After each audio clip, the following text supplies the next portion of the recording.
Hi, Rich Spezzano here from Digitally Feelers. And today I got very excited because I discovered something in Affinity. I discovered that you can use live lighting filters with bump maps, and not only the traditional way, but then I started thinking to myself, I bet there's a way to turn a regular photo into a 3D texture, but it follows along with the actual photo. And I thought this is pretty unique, so I gave it a try. So what I'm going to do is I'm going to show the traditional way that I think it was meant to be used, and then I'm going to show you how to take a photograph and add lighting and texture to the actual photograph to make it look a little bit more 3D and maybe more realistic, or maybe just completely off the wall. It's up to you. And the last few tutorials, I started with the desktop and went to iPad. And this time I'm going to start in iPad and then switch over to the desktop. It's interesting to see how both work. But if you don't want to see the iPad version, you can always skip ahead right to the desktop version because the time code will be in this video. I hope if you found some of my tutorials useful in the past, you click like and subscribe. If not, please click it because it really helps my channel and I really do appreciate it. So let's get started. I'm in the iPad version now, and that's what I'm going to work on first. And this is just a background I pulled in from stock photos. Use any one you want. And this is really what I think the traditional way the filter was meant to work, but I was very excited to find out the other way. But first I'm going to show you this way. Make sure that the photo is a pixel photo, not an image, so just go select that layer and say Rasterize. I'm going to duplicate this now, so I press down with my finger and hit duplicate, and now I'm going to go into adjustments and I'm going to go to HSL. What I'm going to be doing is creating first a bump map, which is standard in Photoshop, it's standard in Affinity, and this is how you would normally create it. So I hit HSL. There's several ways. You want it to turn it into a black and white, so I'm going to click there and turn the saturation all the way down. So you really want black, white, and grayscale only. And let's go back to my layers again. Go to adjustments and probably levels. I want to just bring them up a little bit. So let's go levels, and I'm going to probably, let's see, the white level. I want the white level, I'm just sliding across, and I want the white level to be brighter. I want my whites to show through. And the black looks pretty good. You need a decent amount of black in there, so that's good. And now I'm done. Now I'm going to go to the top left menu, and I'm going to select Merge Visible. So this is, we have one pixel layer now on top, so I don't need the others that we just did, so I'm going to slide my finger over these three, not that one, and hit delete. And now that we have the merge visible, I'm going to go to File on top, Menu, and Export, if I could find it. There we go, export. I'm new, still fairly new to the iPad, bear with me. And I'm going to export it as a PNG and say, okay. I'm just going to rename this. I'm going to call it Bump Map 1. Done. And save. So now that's in there. So we can now, once again, I can even delete that. So now we're starting with just the original photo. I'm going to duplicate it one more time. Press down here, duplicate. And now I'm going to go to the live filters. And the way to get to the live filters is, first of all, if you press the question mark on the bottom, you see Filters Studio right here. So that's Filters Studio. And if you click this switch right near the top here, that's all your live filters. So I'm going to look for lighting, and there's lighting. And lighting has many, many things, and there's other tutorials. I think I've done quite a few on lighting myself. So here's some lighting, and you could do some color effects, but that's not what this is about. I'll show you some of that in a minute.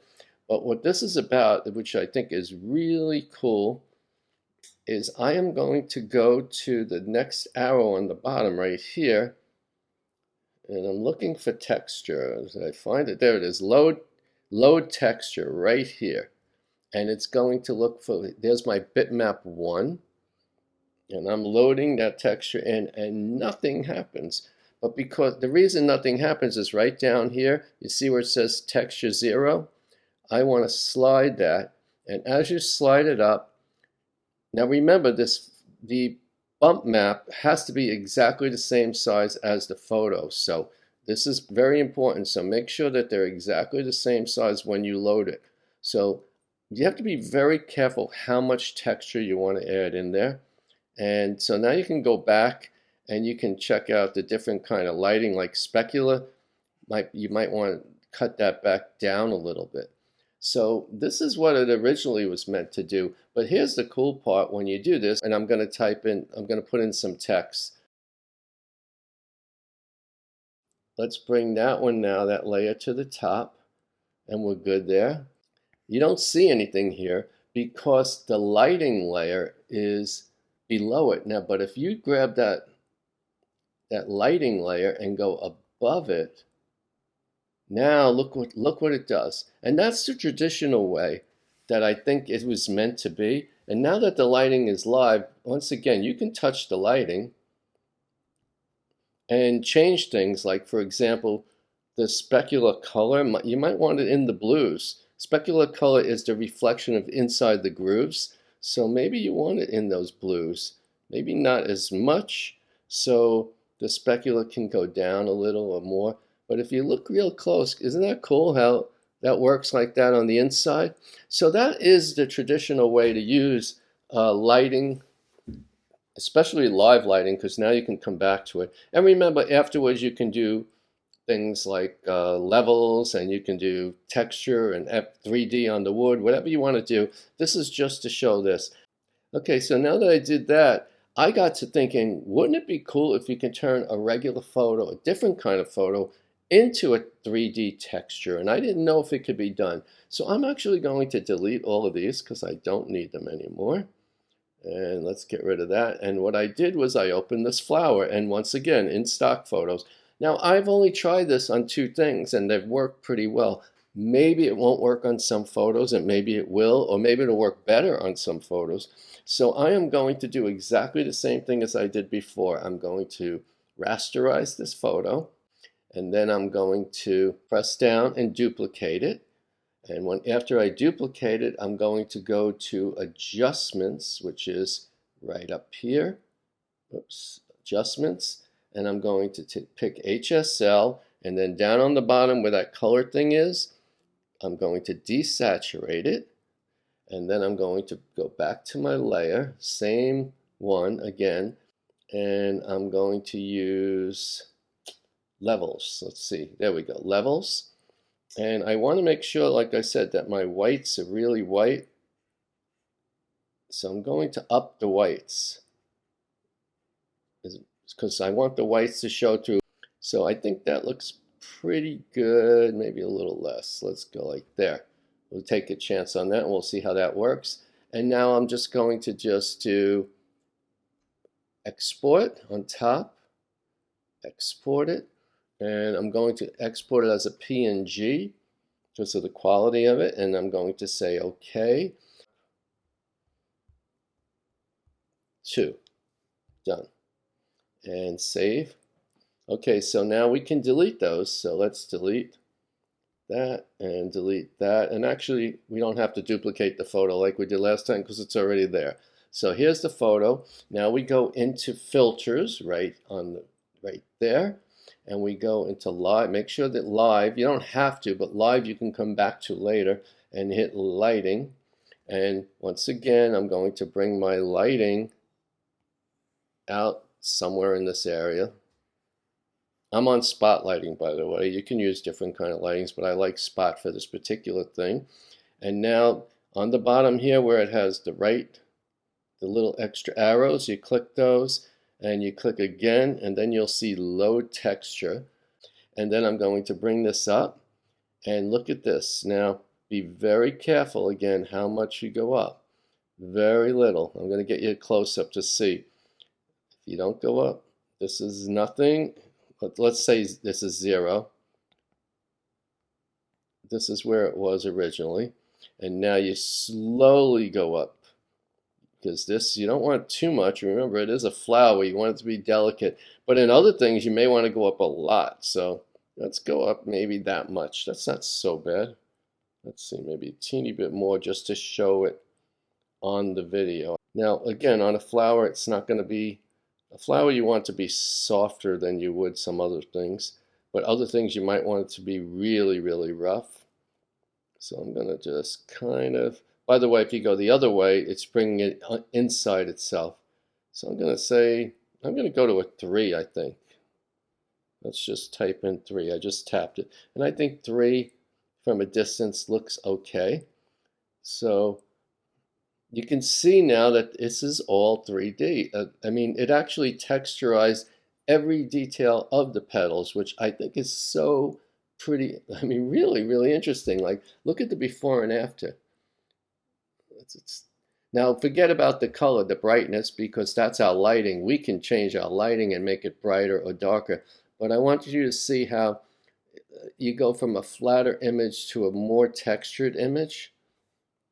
And again, on a flower, I'm not saying it's the best way to do it, but I thought this was pretty cool to be able to do that. I like it. I'm sorry. I get excited with stuff like this. So I hope you liked this tutorial. If you want to stick around for the desktop version, it'll come on in a couple of seconds. If not, have a great day. So let's start with the desktop version. I just pulled in this background with wood. I'm going to show you the traditional way first, and I'm going to show you something I discovered which I never knew you can do, and I think this is pretty exciting. This is what I think it was meant for. So what I need to do first is to create a bitmap before I go to the lighting filters. So what I'll do is I will select that and make sure you rasterize it. Now that it's just a pixel image, I'm going to duplicate. Control or Command J to duplicate. And now I need to go down here to Adjustments and go to HSL. In HSL, I'm going to turn the saturation all the way down because we want it to be just black, white, and shades of gray. And one more time, I'm going to go to Levels, and I want to just check my levels. I want them to be pretty strong. I want more white, but I do want the black to show. So maybe something like that should be good. And after doing that, I am going to File, Export, and I'm going to export it as a PNG, and I'm going to call it Bump Map 1, and hit Save. Okay, so I'm going to delete these now. I'm going to delete that. I'm just hitting the delete key, and I'm deleting that, and I'm just going to put the original back up. I'm going to duplicate the original, Control or Command J, again, and I'm going to go to Live Effects and Lighting. And in the lighting, there's lots of things. This is now the traditional way. I'm just going to very quickly show you. You can move that out. Let me move back a little. I'm doing Control or Command minus to move back. So you can move that out. You can decide, I'm right now in Spotlight. You can change all different colors, and I'll go into that in a minute. And this is really, we don't care about any of this. What we care about right here is down here that says Load Bump Map. And I'm going to load that bump map. And that bump map has to be the same size as the original. So I'm loading the bump map right now. And on the bump map, you don't see anything different. Let me go back to full screen, which is Control or Command 0. And what you do is right here where it says Texture, make sure these are scaled to fit. That's the default. In other words, that makes this exactly the same size as the other one that we just did. So now watch what happens. As I move this up, you'll see that the texture from the bump map comes through and has some lighting. Now you might want to cut, the specular is a little bit of shine. You might want to lower that a little, and you can play with these. For example, you can take the color of the specular, and let's say you made it some kind of a purplish color or a light purple, and then if you raise the specular or the texture, you see how the grooves in here, it's like a purple light shining on it. But I'm going to turn that back to white right now. So let's go back to white. And then you can also, this is the ambient color, means the lighting coming from the top, you can make that whatever color you want, lighter, darker, like that. But again, I'm going to leave it at 0. Okay, so now that we have, this is the lighting right here, and you can double click it again and add more. Anything you want here, you can add more texture. Don't overdo it though, because it will look weird. I might be overdoing it a little so you can see in the video. But take this now, let's close that for now. Put this above, right on top. And now right below it, I'm going to put some text and say, I'm going to call it, say, wood, since it's a wood background, and whatever color you want to give it. And you notice how the wood takes to the shape. Now you can, since this is live filter, you can just change things. You see how you can go brighter. Your shininess can come up or down. You can change the angle of whatever lighting you want here, and it'll follow along. You can, the texture, instead of it being sticking out a little, instead of going that way, you can go the opposite way, which looks like it's in a little bit. So this was the traditional way, and I got to thinking to myself, oh, this is pretty good. So I could show you the before and the after. What I'll do first is I'll duplicate that wood and bring it down here, and then I'll group these 3. And now you can see the before. That's what we just did. And if we turn that off, that's what it looked like before. So big difference right there. And you can brighten it up. You can use curves, any kind of filters you want. That's just the point. But what I really got excited about, and I thought this was so great, is I'm going to hide all this now. This photo. I pulled in a photo of a flower. And it's just a really nice photo of a flower. But I just picked anything. I mean, it may not work with all photos, but I thought this was a great thing to do. So once again, I made sure that I wanted to rasterize it. And then I'm going to duplicate it, Control or Command J, so I can keep the original here for you to see later. I'm going to go to HSL, desaturate, levels, and decide how much white I want to show. Like maybe I want more white in this. We'll see. I'm thinking maybe that. Let me see how this would work. That's too much the other way. I'm thinking that looks pretty good. And what I'll do now is I'll file, export, PNG, export, and I'm going to call it bump map 2 and save. And now I can just delete these 2 things because we don't need them anymore. And we're back to this. And I'm going to duplicate that, Control or Command J. And I'm going to go into Live Filters, Lighting. Pick whatever lighting you want. And then here is the cool part. I loaded that bitmap. And that's bitmap 2. Bump map, I'm sorry. I keep saying bitmap. Bump map. And as I raised it, it became part of, I'm going to get you a close-up. It became the flower itself going into a little bit of a 3D. Now I could lower the specular or raise the specular. I don't want to raise it too much, but I thought this was so cool.